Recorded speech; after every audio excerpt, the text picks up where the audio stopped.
package, oh, para kay Annalyn. Dali!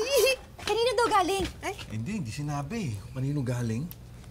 hindi rin naman sinabi ng rider. Eh, paano natin malalaman kung kanino kaya ng... Ano kaya naman? Ay, ano? Baka galing yan kay Doc Luke, dahil di ba nanliligaw yun sa kay Annalyn? Ako, ang alam ko kinausap na siya ni Annalyn. Eh, kung galing pa rin to kay Doc Luke, eh, ibig sabihin nun, eh, medyo makulit pala yung batang yun, ano? Eh, buti pa, buksan na lang natin para hindi tayo parang mga timang dito na nag-iisip, di ba? O, sige, buksan natin. Romel, ikaw kahit kailan ka talaga. Bilis mo, no? Hindi naman sa'yo yan eh. Baka magalit sa atin si Annalyn. Ayan, o, sige. Isip lang tayo dito. Ay, Ano yun? Wow! Laptop! napakabongga magregalo ni Doc Luke. Ang yaman, laptop agad. Samantalang to, kahit second hand na cellphone, hindi ako mabigyan. Excuse me, no, brand new ang pinag-iipunan ko para sa'yo. Ikaw naman. Ano ba naman to? Nag-aaway na nga sina Zoe tsaka si Annalyn, tapos binigyan pa ng ganito ni Doc Luke si Annalyn. Ano ba yan? Eh kung... Huwag na lang natin ipaalam kay Annalyn itong laptop na to. Isoli ko na lang siya sa ospital para hindi na rin umabot kay Zoe.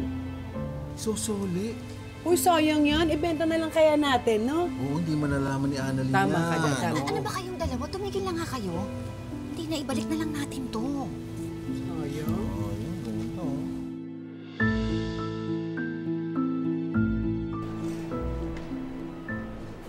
Mom, you were right. Pati kay Lolo, pumapapil siya. Lahat na lang inaagaw niya. Wala naman talagang gagawin mabuti yan si Annalyn eh. She's just like her mother. Para silang mga linta na lahat na lang kinakapitan, sinisipsipan at hindi bibitawan. Ikaw lang naman kasi itong nag-isip na pwede kayong maging magkaibigan ni Annalyn. And then now, look what happened. You wasted so much of your time treating her as your sister. I know.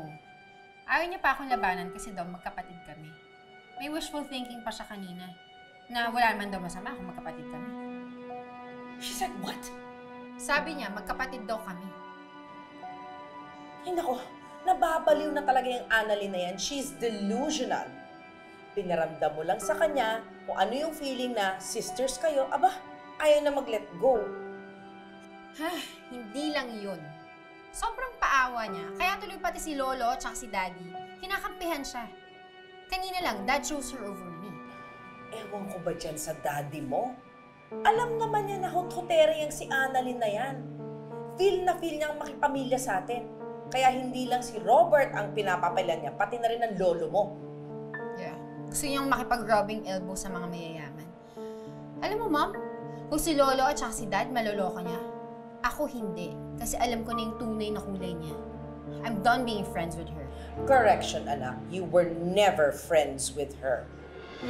Naawa ka lang sa kanya at pinagbigyan mo siya. She used you and abused you. Deserve niya talagang maaway at masabulunan. So that she knows what her place in this world is. Na she'll always be below me.